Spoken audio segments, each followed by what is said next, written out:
It was my privilege to learn with Micah as a member of the Rabbinic Leadership Institute, the RLI program. I was a part of the last cohort, RLI 5. I believe they're around 6 now. And it was truly a highlight to be able to learn with Micah on the several occasions that we had him as a teacher. And as a group, we were 27. And while we were not supposed to pick our favorites, Micah was our favorite. And we constantly asked him to return to us to spark our minds and our spirits on fire, and we really did enjoy learning with him. I think we were especially privileged to have for a moment the opportunity to embrace the humanity of our teacher, which is sometimes difficult to appreciate because here's someone with so much Torah and wisdom to share with us that we often distance ourselves like a place of kedusha because so much wisdom is so difficult to ascertain. But we were privileged, I think, also moved deeply in the summer of 2014 when they were doing calling out for reservists, and we were right in the middle of our lecture, actually just about to begin, and Micah got the phone call and he was going to teach, and the entire group said, "Get up and go." And we told him to leave, and thankfully he was able to return to us safely. And I think that made our relationship a little bit more endearing. But beyond the personal connection, I know personally the wisdom that I've gained from my studies at the Hartman Institute have percolated through all of my work in my service of this community and in the greater Los Angeles area. And I constantly turn back to Micah's work, reading his text. He's easily the most popular and the most dynamic, and I think probably the best looking thinker in Israel this time, which is this is an objective observation. Constantly being asked to appear on new shows and talk about the thought questions of Israeli society today, and he clearly inspires more than just Hartman Institute students who come from all over the world, but he's actually inspiring the Israeli people. And one of the teachings, I hope you're still kind of hanging on it, something that I continue to hold on to and to teach from is something that I think he observed and shared with us about the interesting dichotomy of Israeli society in which you have a Haredi and you have a secular society, and both of them are fracturing, and you have adherents of a secularism that is born from generations of the Haredim, and then you have Haredi adherents who were born from the ashes of the Shoah, making their way into Israel, and they are breaking off from their cores and forming their own kind of a secular religious society, and really embracing a new kind of Judaism which resonates deeply with us here in America. And I constantly teach about that with inspiration because I know that our brothers and sisters in Israel are grappling with many of the same questions that we confront here in the outposts of Los Angeles, let alone all around the world. And to know that Torah, that from Israel, Torah emerges, and that's an essential teaching of Micah's, that we learn from the Torah, which resonates with much of the Torah that we experience in our world. And so we're very grateful for you to be with us today, to learn with us, and to teach with us. We look forward to learning. Thank you, Josh. Should I go like this? Should I? With the mic? So this is Parashat Mishpatim. I would like to think a little bit about one aspect, one mitzvah in Parashat Mishpatim, specifically Eved Ivri. And Parashat Mishpatim is highly related to Parashat Yitro because it's the moment after the 10 Commandments. So what I would like to do is, first of all, to think very briefly about the 10 Commandments, and then to dive into the first mitzvah of Parashat Mishpatim, which is Eved Ivri. I hope it's okay, I'm diving right in, okay? Just right into the text. So, if we think about the 10 Commandments, the Seder Tadibot, I want to offer one thought about the structure of a Seder Tadibot, of the 10 Commandments. What's the first commandment? Anochi Hashem Elohecha, Asher hotzeiticha me'eretz Mitzrayim מבית עבדים. How do you translate that? I am the Lord, your God. Asher hotzeiticha, I liberated you from Egypt, from the house of slaves. Does that make sense? Okay. It seems like that is not a commandment, that is an introduction, right? Hi, you've just experienced this tremendous historic drama. It was me. Just so you know, it was me. You just experienced Exodus, and now you should know who led you out of Egypt. Anochi Hashem Elohecha, Asher hotzeticha me'eretz Mitzrayim bebet avadim, and then it ends with the conclusion, which is the first commandment. Lo yeh lecha Elohim acharim al panai. You are not allowed to worship any other gods. I liberated you, therefore you need to stay loyal to me. I think that's a fair reading of Commandment 1. I liberated you. From now on, you worship only me. I have exclusivity on your religious life. Commandment number 2. Lo ta'aseh lecha peseh. What does that mean? If commandment number 1 is you can't worship any other God, commandment number 2 regulates the way we worship our God.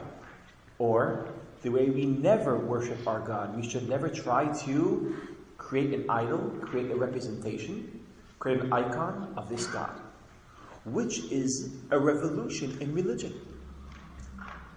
Until this moment in history, how do you worship a God? By representing the God. That's how you do it. You create an icon that represents the God, and in some way, in the pagan magical world, there was a belief that when you represent a God, what happens to the representation, to the symbol? It somehow captures the energy of what it represents. This is the famous inner logic of magic. Let's say if I do a perfect representation of a person, like a voodoo doll of a person, and then I hit the voodoo doll, what happens to that person? He gets it. He feels like he's slugged. Why? You stick pins into it, right? Why? Because somehow, like energy of that person is now present in this voodoo doll. Because there is the relationship between the symbol and what is symbolized is very deep. And when you symbolize a God, so something of that God is now present in the symbol. So that's the inner logic of the ancient rituals, the ancient religions. And now they're reforming religion.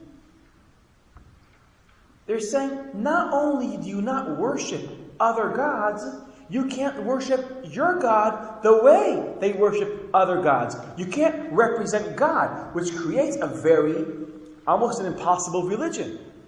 How do you live in the presence of a God that you can't represent?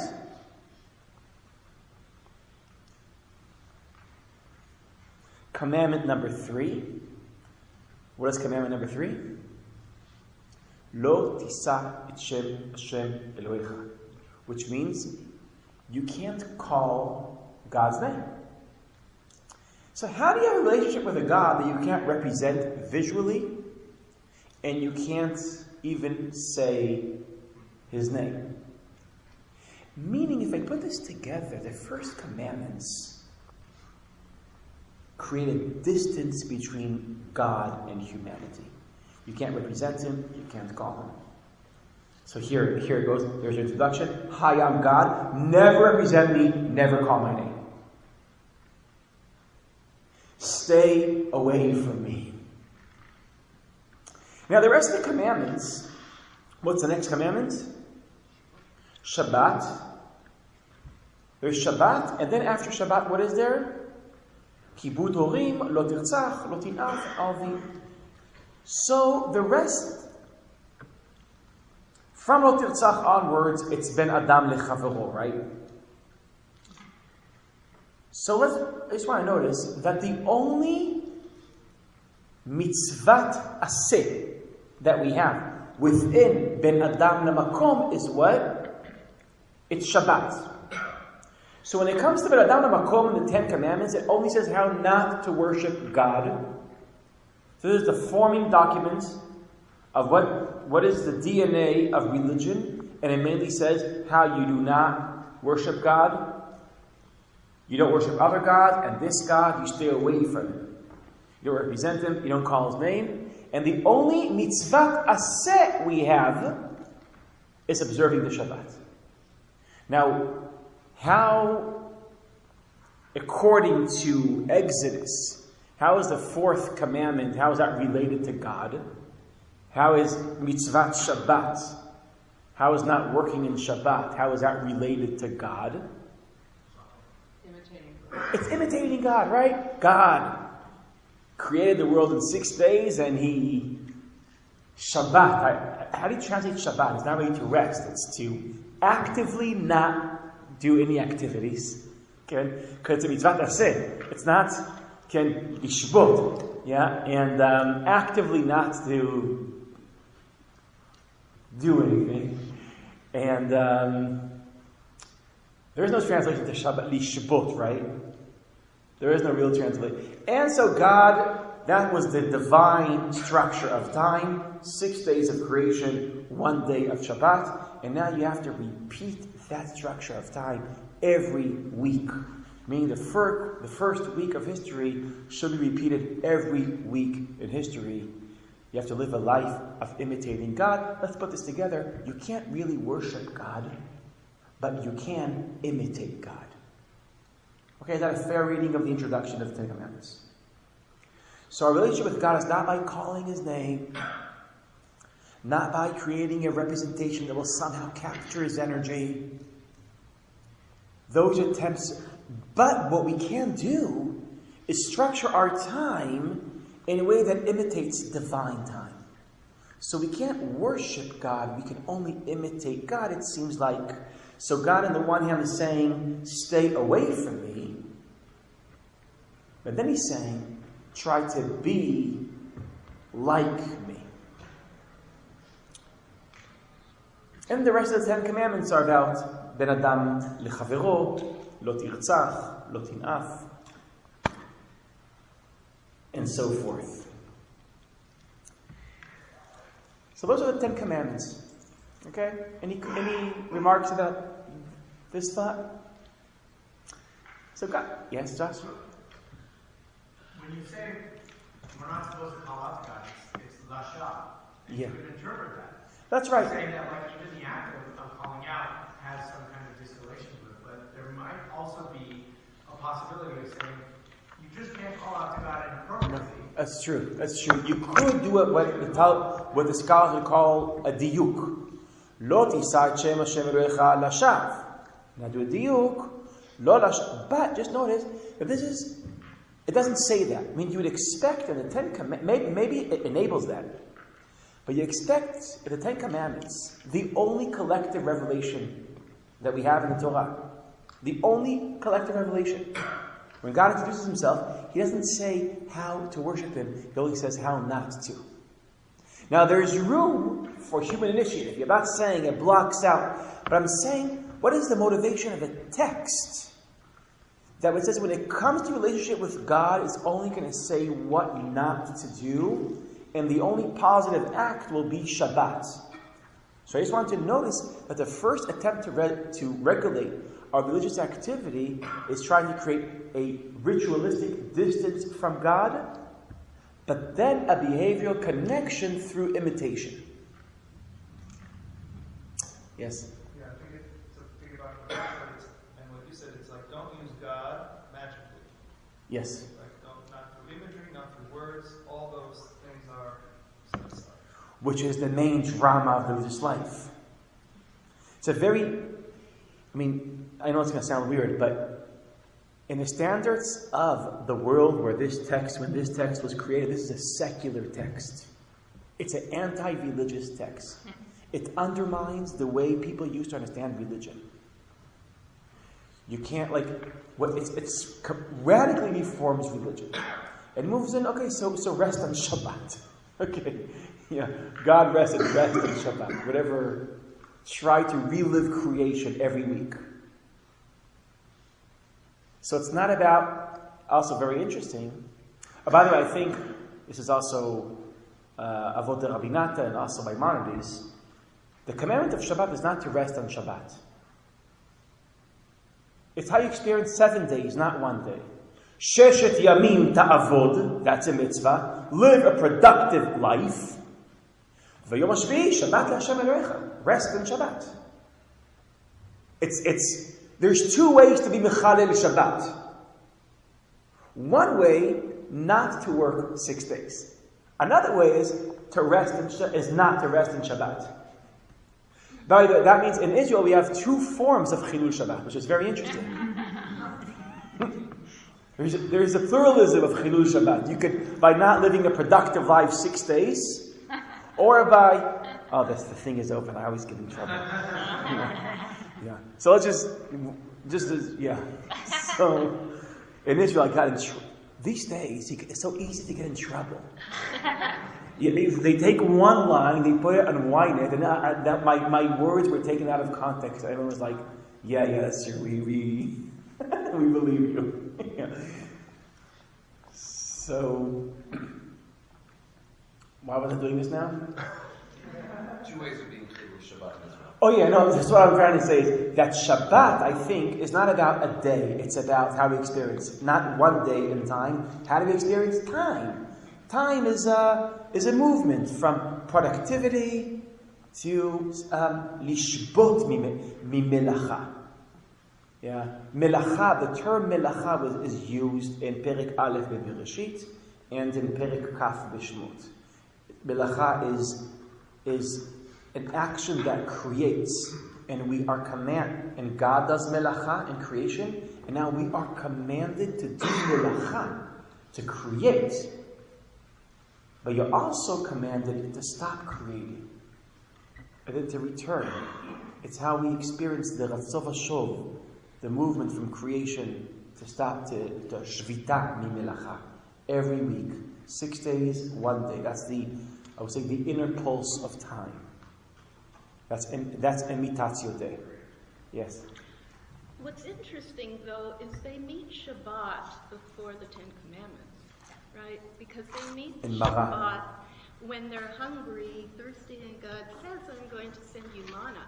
Mm-hmm. So their relationship to the Holy One is already met by a sense of nurturance and caretaking, even before it's commanded. Mm-hmm. I think the manna, right before we're commanded in Shabbat, it tries to tell us something about the way we experience time in Shabbat. Yeah, of course. Time in Shabbat is... Shabbat is the day that there is a moment in time that you prepare for that moment, but you don't prepare in that moment. No, I understand that. Right? So Shabbat is a moment of being, I think the idea of manna, this is the moment where you prepare for this moment, but you don't prepare for anything. It's a moment of being very present.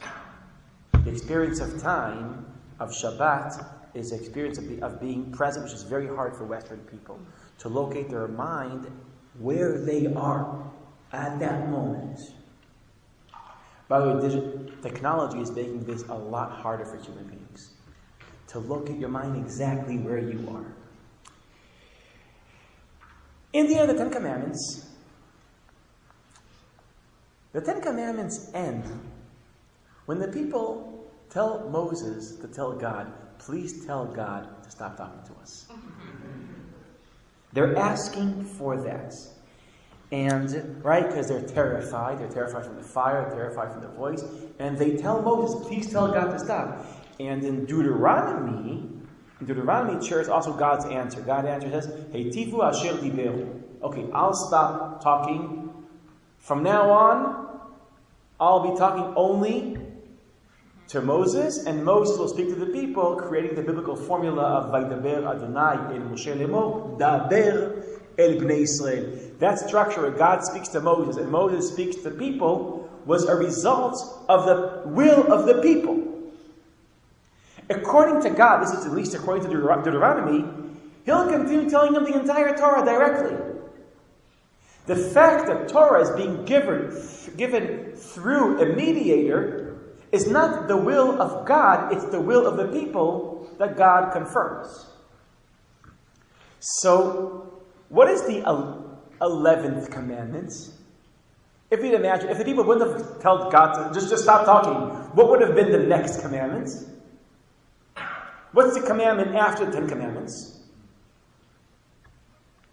It's Parashat Mishpatim, it's Eved Ivri. So Eved Ivri is the 11th commandment. Or maybe we should see it this way. There is the first 10 commandments delivered by God to the people. And then there is the commandments that is delivered to Moses and from Moses to the people. So, Eved Ivri is the first mitzvah which was given through Moses. As a mediator is a word, right? Mm-hmm. Okay. I'm always paranoid. I'm saying a word that maybe is just not even a word. So mediator is what I think it is, right? Mm-hmm. Okay. Metavich. Okay.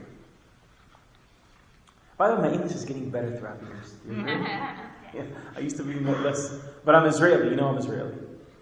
100% Israeli, in the worst sense of. I used to speak English like this. No, really, because when I was a teenager, and my parents were American, and I didn't want anything to do. being born and raised in Israel with American parents, so when you're a teenager, all you want to do, I can't believe this is being recorded. Yes. Anyway, so my rebellion against my parents was to be as Israeli as I could be and not American, and I regretted that after I finished the army and I embraced the English again. So, hi Rabbi. So, Mitzvat Eved Ivri is the first commandment after the 10 Commandments. And what is Mitzvat Eved Ivri? It comes in two versions, one in Exodus, one in Shemot, and one in Dvarim. I'll read this in Hebrew, okay? It's in page number 2 here. Ki tikne Eved Ivri, 6 שנים יעבוד, ובשביעי יצא לחופשי חינם. In the Talmud, there's this one verse that the Talmud goes into, under what conditions can you own a slave? There's a lot here in the Talmud, but I just want to notice that there's a limitation. You're supposed to, after 6 years, set him free, the Eved Ivri, the Hebrew slave.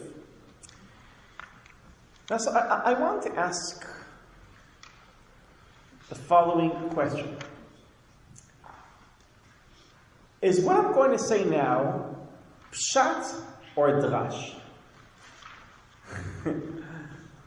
When I was in yeshiva, they used to say, you know, the difference between pshat and drash is? Pshat זה מה שאני חושב, drash זה מה שאתה חושב. Yeah. But what is this? So let's just see. Maybe this is a drash, but I think it flirts with the pshat. The first commandment is Anochi Hashem Elohecha sherotzeticha merech Yitzran b'beit avadim. God introduced himself as a person that liberated slaves. That's the only thing we know about God. God liberated slaves. That's the first commandment. What's the first commandment after the 10 Commandments? You should liberate your slave. Is it possible that there is a very interesting literary relationship between the first commandment and then the first commandment that's after the 10 Commandments? Is it possible that what the text is doing to us by creating that interesting symmetry is trying to say, just like God liberated you, you need to liberate others? Is that pshat or drash? Is that me making a connection here? Or is this connection actually here? What do you think?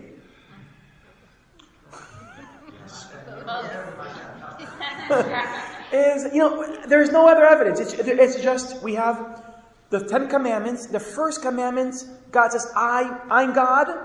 Nice to meet you. I liberated you. The first commandment after the commandments, you're commanded to liberate others. So is there a relationship between the two?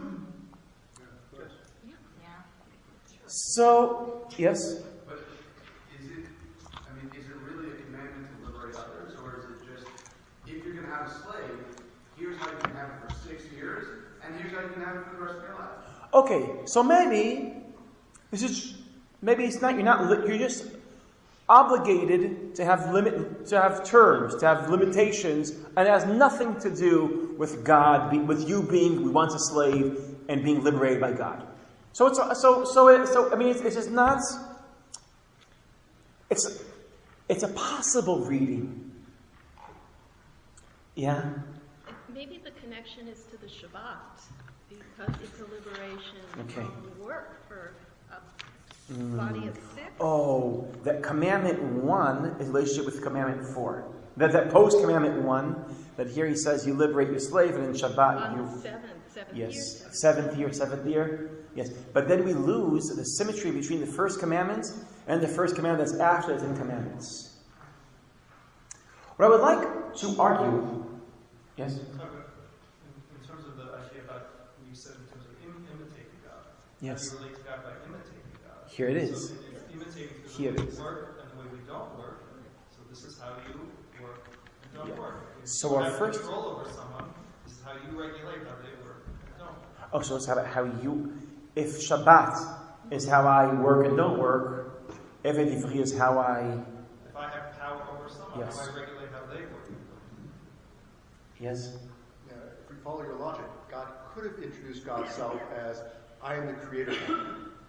But God didn't introduce God's self as the creator God, but as the liberator God. Therefore, you should act in God-like ways and liberate also. And so this would mean, how do you get close to God? Not by worshiping Him, but by being like Him. Yes? That's how you worship. That's how you get close to God, through imitation. Shabbat is imitation via creation. Evet Ivri is limitation via how do I treat others. Now, so what I feel in the room is I feel myself, but this is a very possible reading. It almost says it. It doesn't say it. But then it appears again in Sefer Dvarim. The same commandment appears again in Sefer Dvarim. And I want to read how it says in Sefer Dvarim, but also to remember what Sefer Dvarim is. Sefer Dvarim, what is Sefer Dvarim? What is the book of Deuteronomy? It's a repetition of the Torah, but as we all know, anytime you try to repeat something, you're interpreting that something. If after the shiur you'll want to go out and tell someone what the shiur will be about, that will be your interpretation. Any conversation you have, you tell about the conversation. That's an interpretation of the conversation. And the book of Dvarim, yes, is a repetition of the Torah, and therefore it's the first interpretation of the Torah. Sefer Dvarim, it's the first interpretation of the Torah. Rabbi Tzadok HaKohen Lublin said it's not only the 5th book, the last book of the Torah Shebichtav, it's also the first book of the Torah Shebe'al Peh. It's the first interpretation of the Torah, which if we want to imagine, the text asks us to imagine this book was given by Moshe. That would mean that the first interpretation of the Torah was delivered by Noten HaTorah, by Moshe. So in light, to think about Sefer Dvarim as the first interpretation of the Torah, I want to see how does Sefer Dvarim interpret Evet Ivri. And this is in text number 4. You have this in Deuteronomy, in page number 4? Ki macher lecha achicha ha'ivri, or ha'ivriya, by the way. Ivriya that exists in Shemot. It's another distinction that we have in Dvarim. ועבדך 6 שנים ובשנה השביעית תשלחנו חופשי מעמך. Okay? Are you following me in English? Is this okay? וכי תשלחנו חופשי ממך, לא תשלחנו ריקה. This didn't exist in Exodus. When you have the Eved Ivri and you're letting him go, don't let him go, with not giving him anything. Yeah, be generous with him. Give him what it takes, what he needs to find his way in his new life. But this is the pasuk I was waiting for, pasuk Tetvav, pasuk 15. V'zacharta ki eved hayita be'eretz Mitzrayim. ויפתחה אדוני אלוהיך, על כן אנוכי מצווך את הדבר הזה היום. How does Moshe interpret Shmot? I did it, so you should do it. I liberated you, therefore you should liberate others. Here he says it. So the Pirush of Deuteronomy to Shmot creates the linkage between the first commandment and the first mitzvah after the 10 commandments. The mitzvah Eved Ivri is about Emitat Yodei. Which means, what does that mean? What is our relationship with Yetziat Mitzrayim? What is your relationship with that story?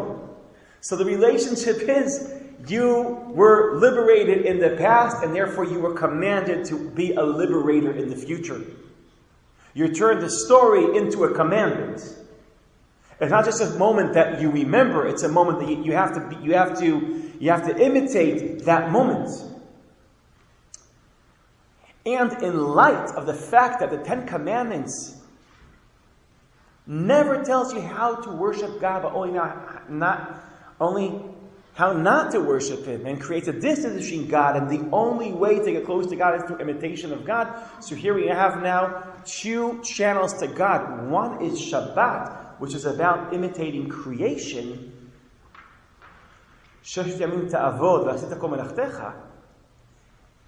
And there's a different way to imitate God is through liberation. Now this is something I want to think about a little bit more.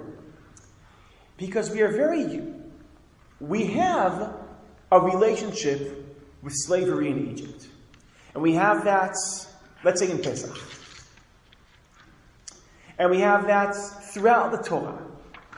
We have to remember, V'zacharta ki eved hayita be'eretz Mitzrayim.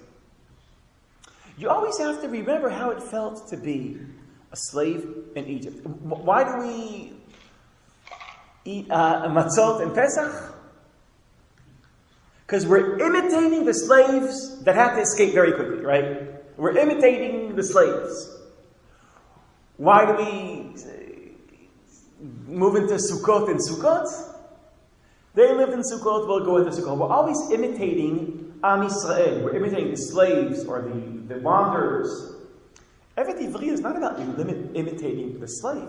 It's about imitating the liberator of slaves, of imitating God.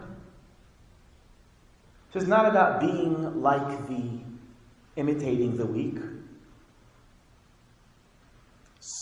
It's about imitating the Almighty, the powerful. And with this shift in mind, I would like to notice the interpretation of Deuteronomy to the 4th commandment, to the commandment of Shabbat. What does Deuteronomy do to the 4th commandment? And if to that form of imitation, this is in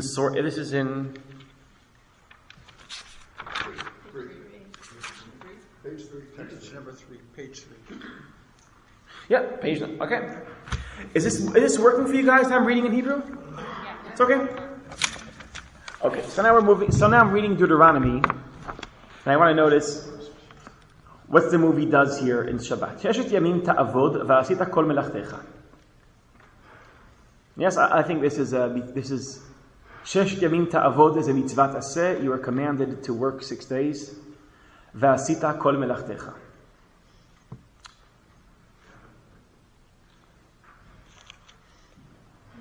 Ben Gurion was once asked, maybe we should move from 6 days of work a week, like in America, let's move to 5 days. So he answered, בוא ננסה להגיע קודם ל3 ימים, ואז נעלה ל4 ימים, בסוף נגיע ל5 ימים. He felt in the kibbutzim no one works, that they're just,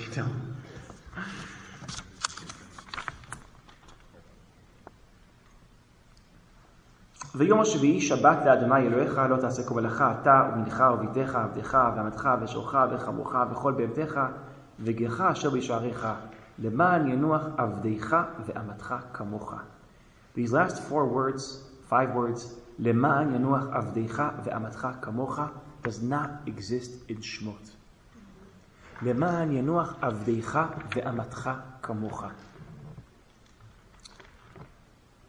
In Shmot, you're supposed to imitate God, to be like God. It sounds like here, you're supposed to be like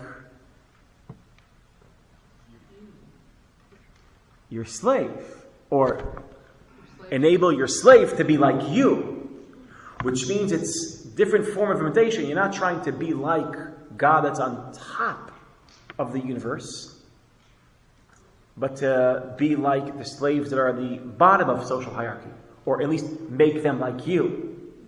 Which makes this Shabbat is very different than the Shabbat of Shmot in the sense that it's about Leman Yanuach Avdecha Ve'amatcha Kamocha, which means that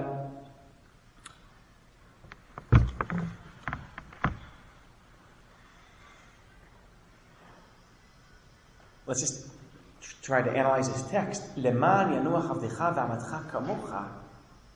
So this commandment, this mitzvah, who is the mitzvah? Who is the mitzvah? If it says, Leman Yanuach Avdecha Ve'amatcha Kamocha, so who is commanded? Who is the person that's commanded? Leman Yanuach Avdecha Ve'amatcha, who is the mitzvah? The person who has slaves. It's a different mitzvah.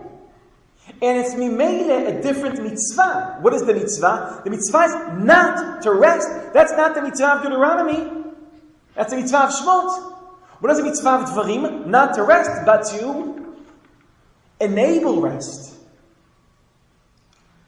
Ze lo lanuach, ze lehaniach. So we have, it's a different Shabbat, it's a different mitzvah, it's a different mitzvah. Or maybe let's put it this way, what does it mean to let them rest? Let your slaves rest one day. That's the mitzvah. In Shmot, you have to rest, because God rests. Here, you have to let your slaves rest. There's no mitzvah on you. Leman Yanuach. Where do you see that? Nachon. It's both. But I just want to notice that the explanation is for your slave. Leman yanuach avdeicha ve'amatcha kamocha. So it's complete equality. You rest and they rest, which means what the Torah does here, it takes a privilege. It's called resting. And obviously, until not very long ago, the privilege of resting was a privilege of an elite. And what the Torah does here, it creates a democratization of that privilege of resting. What it actually is, this is a mitzvah where you are commanded not, I think it's less about resting, it's more about not controlling. If the dagesh in Shmot is you're commanded to rest, here you're commanded not to be in control. Which creates a reality of 6 days of social hierarchy and 1 day where social hierarchy collapses. And then it goes back again. 6 days of hierarchy and 1 day that it collapses. That's the movement of time. Where you have 1 day of complete equality and then hierarchy is built. By the way, what happens to a society that every 6 days hierarchy collapses? We're all saying, by the way, it's different than Karl Marx. It's different than Marx. Marx believed that what will create equality is work. In Deuteronomy, what creates equality is rest. It's not when we work, there's hierarchy. But when we rest, we all, we all, it's rest that creates menucha. It's Shabbat that creates equality. That's what creates equality.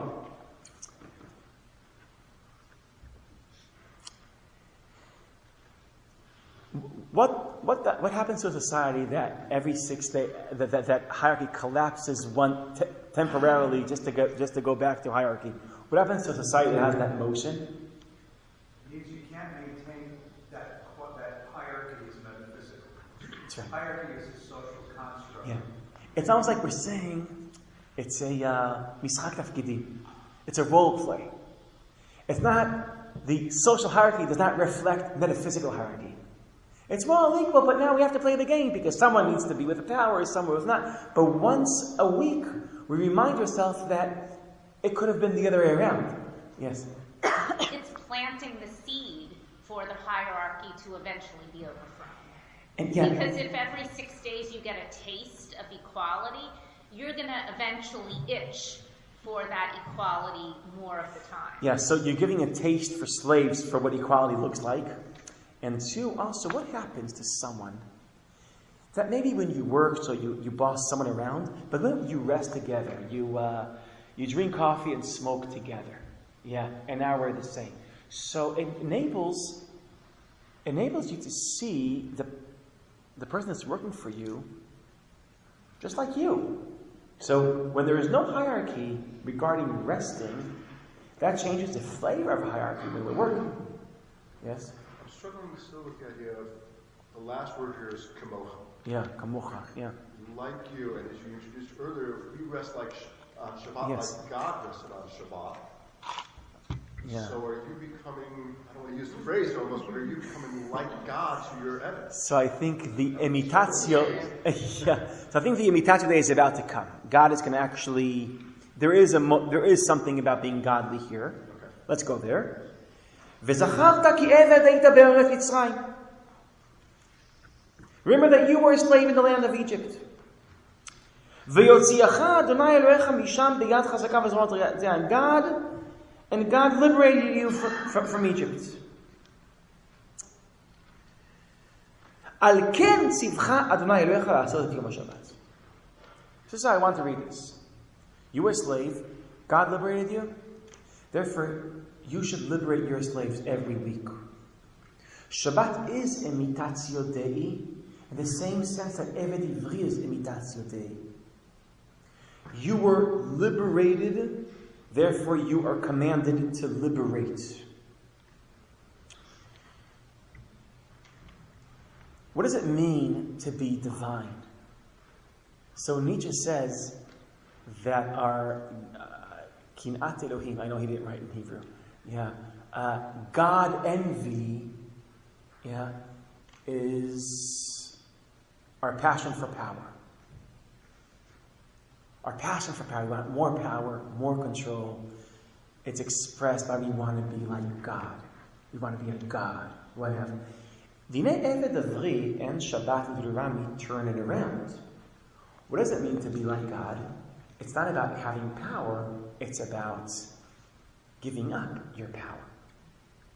It's not about controlling. It's about giving up control. That's what it means to become more like God.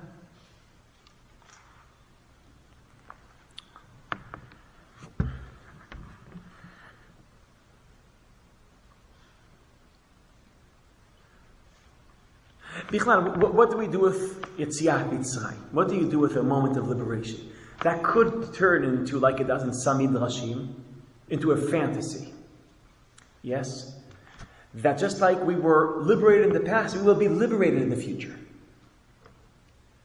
Like the paradigm for redemption in the future is the redemption of the past. Right? It's a very important move within our tradition. The Yetziat Mitzrayim, that nostalgia of Yetziat Mitzrayim turns into a messianic fantasy. That, the good old days where God took care of us, where God liberated us, maybe He will intervene in history and liberate us again. So Yetziat Mitzrayim can be something that you wait for. That's one way to think about it. But I think Eved Ivri and Mitzvat Shabbat push Yetziat Mitzrayim to a different direction. What do we do with Yetziat Mitzrayim? It's not something you wait for. It's something you become. You're not waiting for the God to liberate you. You become like God that liberates. I guess it's, if we want to be Freudian about it, when you're a child, you had a parent that took care of you.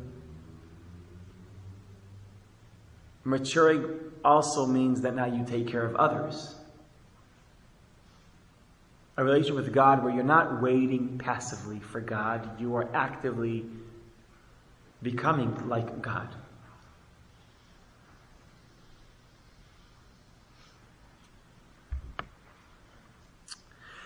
So it's Parashat Mishpatim. And I wanted to offer this, that the linkage between the first commandment of the Ten Commandments and the first mitzvah that's after the Ten Commandments, it might be very highly linked, and it might be the heart of religious life, where your relationship with God is through imitation, and your relationship with your past, your Yetziat Mitzrayim, your past, is not about waiting for the good old days to come back again, where you were taken care of by this higher force, but it's about trying to become a liberator, become like that higher force. Yes, Josh? I'm wondering how much a concept which you haven't really brought up so far, freedom, really plays into this. Not saying that Israel isn't free when they received it, but there's a shift, and part of growing into freedom seems to give us a deeper understanding of the mitzvot in Deuteronomy. And that's why Kamocha comes up, because part of freedom is not really like subduing your capacity to control, but it really is sort of liberating your capacity to determine the limits of control. Mm-hmm. Like being a truly free person is not being able to have the most control as possible, but is learning how to mediate the capacity for control in a responsible way. Yes. Actually, I would argue that Plato, which speaks a lot about power, he said in the Republic, the Politeia, the Republic, he says people have a fantasy for power because they think with power comes liberty. It's not power that he wants; it's the freedom that comes with power. Like, why do you want $1 billion? Not because you can do whatever you want, like you'll be free, right? But usually what happens is that when you have power, you have less freedom. We don't achieve with power liberty, we trade liberty for power. That's what many times happens with power. Think about political power. Nebuch politicians. Yeah, they're more powerful than they used to be before they were politicians, but they're a lot less free. It's actually a trade-off. You want power because it comes with freedom, because that just kind of makes sense. But actually you sacrifice your freedom for that power.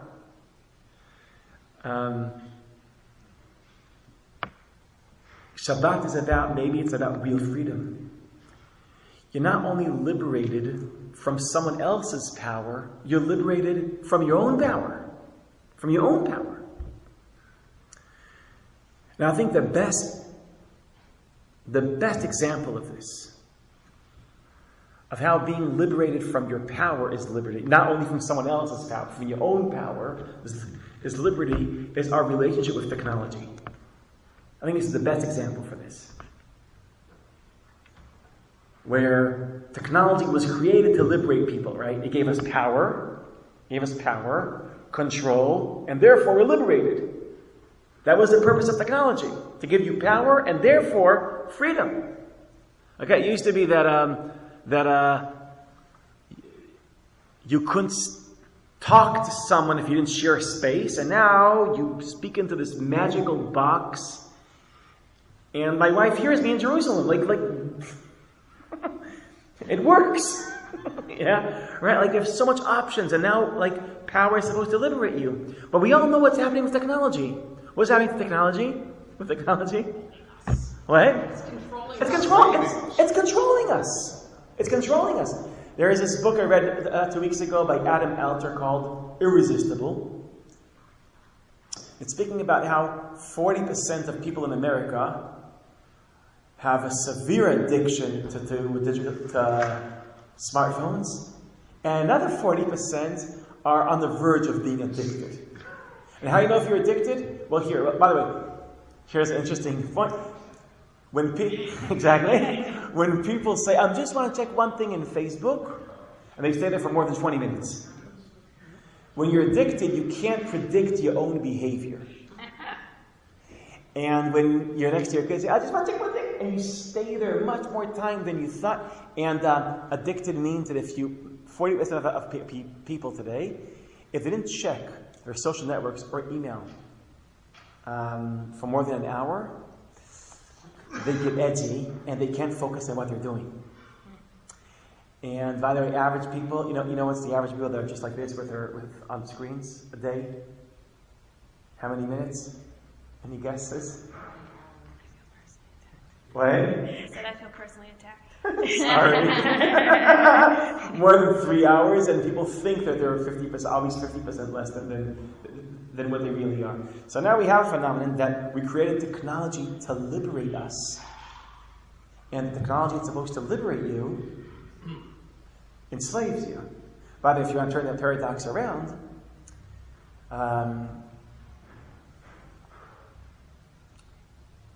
what is the biblical music of freedom?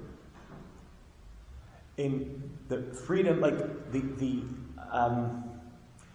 every 50 years, all slaves, eved ivri, not eved ivri, everyone is free, everyone is liberated. When you hear the voice of liberation is what?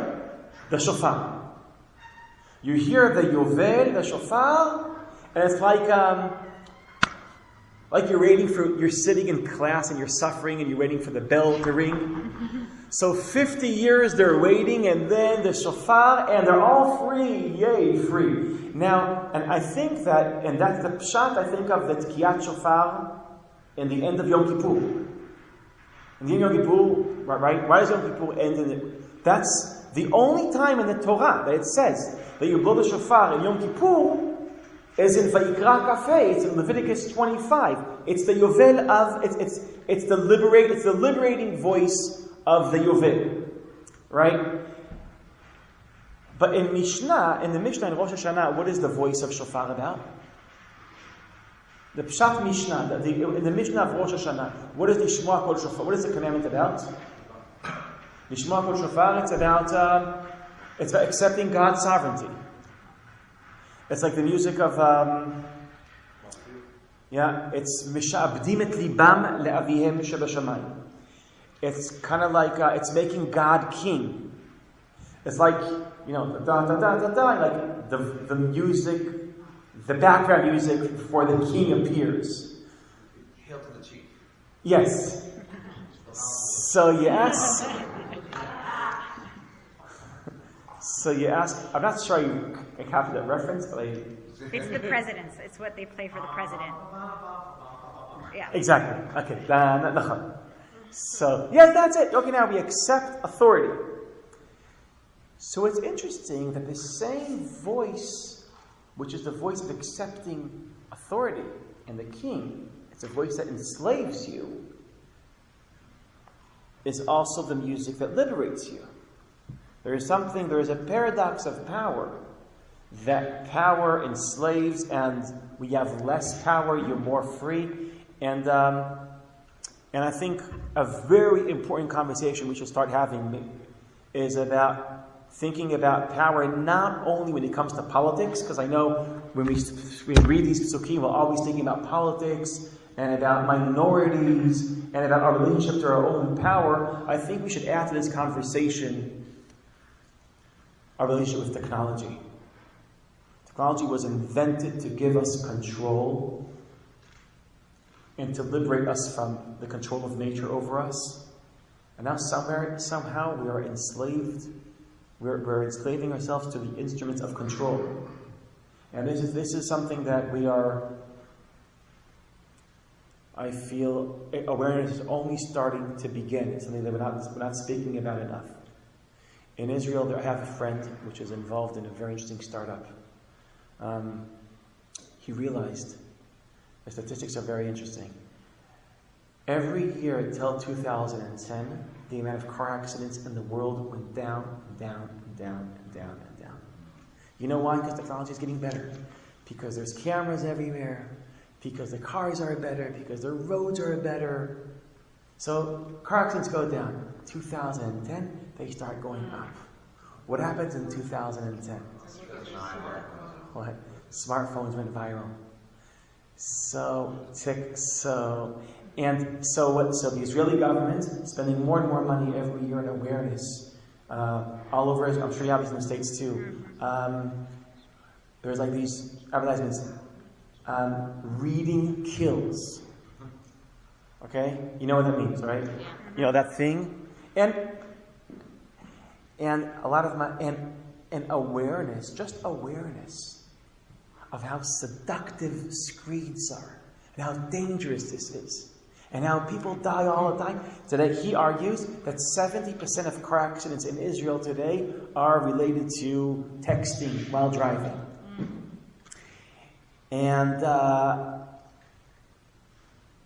so it means that awareness and all this education and awareness is not working because it's just stronger than us. It controls us.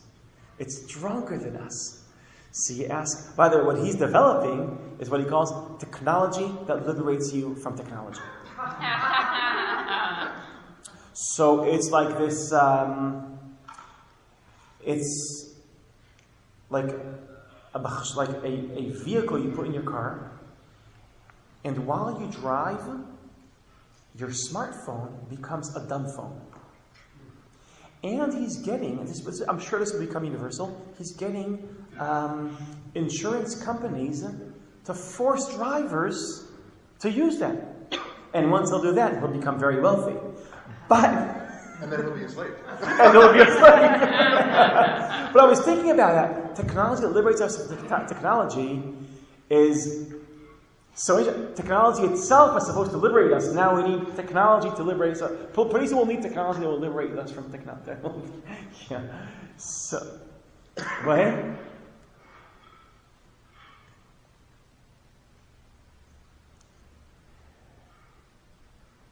In a deep sense, if we think about the Torah is a very long story. Yeah. The Tanakh is a very long story. From creation, going to Egypt, going out of Egypt, entering Canaan, conquering Canaan, being thrown out of Canaan. It's a very, very long story. But the Torah shows only one moment to be in a constant dialogue with through all our rituals. And that is Yetziat Mitzrayim. And every time we do Kiddush, you remember. Every time we do a Chag, you remember. Every time in the agricultural world, when you go collecting what you want from your fields, you're remembering Yetziat Mitzrayim. Like there's an attempt to create a constantly focus our mind on Egypt, on that moment. And in the Torah, we have two ways to think about that moment. The classic way, remember how it felt to be a slave. Remember how it felt to be a slave, and that's the classic move. If you remember how it felt to be powerless, then maybe you'll be able to have empathy towards other powerless people while you are powerful. That's the notion that memory balances us. When you're powerful, remember how it felt to be powerless. And then maybe you'll be immune from the corrupting effect of power. That's the classic biblical move. Eved Ivri is offering an alternative move. It's not remember how it felt to be powerless. Think about how it feels to be God that liberates people from power. Don't be like the Eved. Be like the God that liberated the Eved. I think that's what's interesting about Parashat Mishpatim. It's changing our relationship through Exodus. It's changing what you imitate. In Sukkot, in Pesach, and we're always imitating the Eved. In Eved Ivri, in Parashat Mishpatim, we're imitating the God that liberated the Eved. Now, these are both two ethical moves, two educational moves. Empathy depends on your ability to feel what the other feels. Your ability to put yourself in someone else's shoes. The Torah realizes what a great challenge empathy is, and we recruit national memory in order to do that. Which is a very interesting move. Because many times in our contemporary discussion, we think that we have to somehow, to have empathy with someone that's different than us, we have to somehow escape our own identity and identify with their experience. But the Bible says the opposite. How can you identify with someone else's experience? Not by escaping your identity, but by connecting to your own private memories. So it's not through escaping yourself can you feel the other, but through connecting to yourself, you experience the other. That's the brilliance of Ve'ahavta et hager ki gerim haytem be'eretz Yitzrayim, which appears in different versions 36 times in the Torah. But Parashat Mishpatim is different. Don't we remember how it felt to be weak? Remember how it felt to be liberated? And then pass it forward. You were liberated. You were empowered. And pass that forward. Liberate others. Remember this movie, right? Pass it forward? Pay it forward. Pay it forward. Yeah.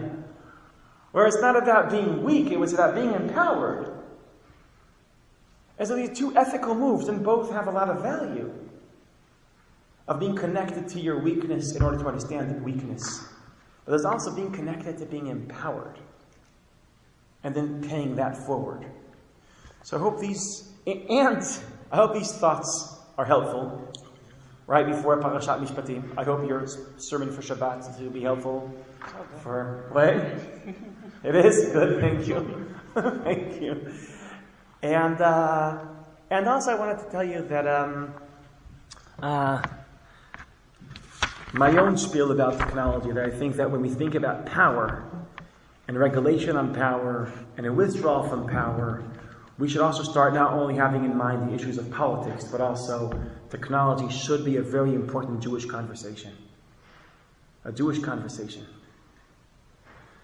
Because Shabbat here is very important. Shabbat, a moment, I would say Shabbat used to be in the Bible a moment where you don't control. Today Shabbat is a moment where you're not controlled by what we developed in order to control, by technology. And this needs to be, I think, a serious conversation. Yes, Josh? Just to add on to why the Torah, it's always been perplexing. Why does the Torah go into a conversation about slavery after just finishing the story? You would have thought that it would have tried to eradicate any kind of master-slave relationship, and yet it not only acknowledges that it exists, but it gives it a frame, and it sanctifies it. And what I think I hear you saying in technology is, not only is it impossible to eradicate, which I don't know if the converse is true in slavery, but in technology, not only is it impossible to eradicate, but how to sort of create that frame so that there's, I guess, sacred control of it, or sacred responsibility with it, is what the Torah has been teaching us about our behavior with other people. So I want to say two remarks what he said. One, I think Shabbat is, metaphysically speaking, an end of slavery. Because what is a slave? A slave is a person that's an object. Like I could own a chair, and I could own a person. And an object is something that you have full control over. The entire thing all the time. Once you're saying, you see, this person you can't control all the time, that means it's not an object, it's a person. That means it's really not a slave anymore. Shabbat is not a temporary, it's not temporarily not your slave. Once a part of the time he's not your slave or she's not your slave, then conceptually he's not a slave at all. So Shabbat paves the way for Shabbat is a very today when we think there's no slaves anymore, so Shabbat is not radical anymore. But Shabbat was radical. When this is written, it's radical. And regarding technology, so Neil Postman, which is a thinker in the 20th century which taught a lot about technology, he has a very, very great comment. When I speak to people about smartphones, they always say, yeah, along the lines you were talking about, that, well, smartphones are here to stay. There's nothing to do about it. It's just... Also, people always confuse anything that's new as progress. Just like there's the dogma of traditional world, if anything is old, it's sacred. If anything new is progress. These are two false dogmas, I think. And we lose our critical thinking. We think anything that's old is sacred, or anything that's new is progress. So these smartphones, okay, they're here to stay, and you can't fight it, and you can't. So Neil Postman says something interesting. He says it's stupid to be against technology. Being against technology is like being against food. No one's against food. Yeah. But the fact that you're not against food doesn't mean you're asking important questions about food, like how much should we eat, and what should we eat, and when should we eat. And the fact that we shouldn't be against technology doesn't mean we shouldn't ask ourselves, how much technology, what technology, when. This needs to be a very important conversation. By the way, ever since 2010, I don't know if you know this, ever since 2010, among teenagers, so the suicidal rates is up among female teenagers 60%, 58%. And among males, over 30%. And depression is up 30%. And anxiety is up 30%. What happened in 2010? You see, this is something big that happened in our life we're not talking about. Something very, very big. And who's going to talk about this? How can we liberate ourselves from technology that was born to liberate us? This is a very important conversation. Yes? Just a couple of things. One, there were a couple of articles, I think, over the summer. One was in the Atlantic, and one was in the New York Times about the effect of these smartphones and social media on millennials, and how drunk driving is down, alcohol, drugs are all, the use of drugs, teenage pregnancy are all down, and the rates of depression and mental illness are all way up. The other thing you talked about, and the connection kind of between technology and Shabbat, is if you ever go and talk to kids about Shabbat, and you explain to them that for 25 hours you don't touch your cell phone, and you don't do, the look on their face is like you just said you could fly off a building. But I was talking to a writer many years ago, and he talked to me about this phenomenon, an Orthodox guy, something called a Shabbat episode. The Shabbat what? Shabbat episode. Every television show has some episode where there's a blackout or earthquake and technology and everything on the outside world is cut off, and the people have to turn to each other and have a conversation, and they all have this moment where over the course of that episode they become closer and they work things out, and he called it the Shabbat episode, and just that effect on it. Interesting. There's a great book I recommend by Sherry Turkle from MIT. She's one of the most important researchers in America that discusses the psychological effects of screens on the people who use them. And it's called Reclaiming Conversation. I highly recommend this. Reclaiming Conversation. And she speaks about our need to be in contact with other people. You read this? I read it and used it for our holiday service 2 years ago. Really? Wow. So our need to be in interaction with other people is what makes us human. And screens don't fulfill that need, because it's about the voice, and it's about even the smell, and it's about the bodily language, it's about everything that gets lost through texting. So texting, you connect without fulfilling your need for connection.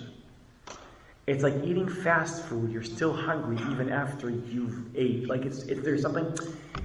But then she says, but not only is any connection that's not mediated through technology that doesn't exist too much. The moments we have face-to-face connection that's not mediated through technology is always interrupted by technology. Where you don't have people's full attention and they don't have your full attention anymore. And she argued, and intuitively this is Torah, that if there's one thing that guarantees our emotional well-being, is a conversation where both sides have each other's full attention. And that moment is being lost. And when that is lost, so our quality of life is being threatened, and our actual humanity is being taken away from us. So if Torah is about noticing people, it's about giving people's full attention, it's about seeing each other, technology needs to be a big part of what we're saying to the world here, what we're saying to ourselves today. And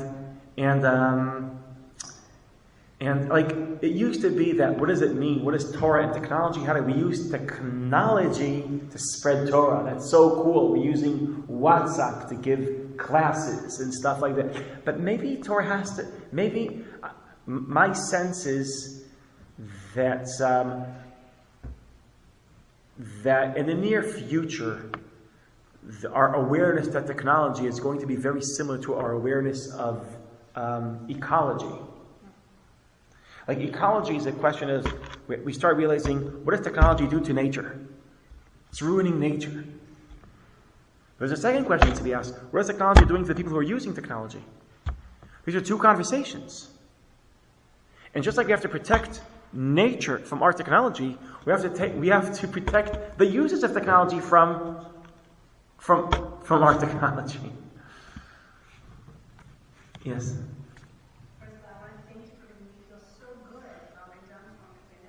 Kol hakavod. You have a dumb phone? I have a dumb phone, I never trust not a smartphone, but I've noticed a palpable shift over the last number of years. Whenever people saw my dumb phone, the first years after, they would comment, and it almost got to the point where it was embarrassing, because they were like, what, you don't have it? Oh my God, I can't believe it. And then there's been a shift in the last couple of years where people say, oh, I wish, I wish I had it. And yet, although there's no sense that, well, you could, that's actually up to you. But there is a shift in terms of the way people respond to it that I think reflects an awareness of our own addiction or being controlled by it, which wasn't there.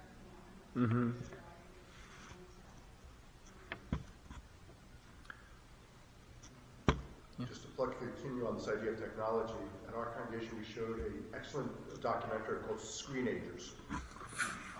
It is not commercially available. You can get it from the producer and do a screening in your congregation. Wow. It's all about the impact of screens on teenagers and their relationships with their parents. Wow. And when we showed it, I did a presentation around it, and we had a therapist who does a lot of work with teenagers and their parents also presented on it. Fascinating conversation. Wow. And very well attended. Screenager. Wow. Screenagers.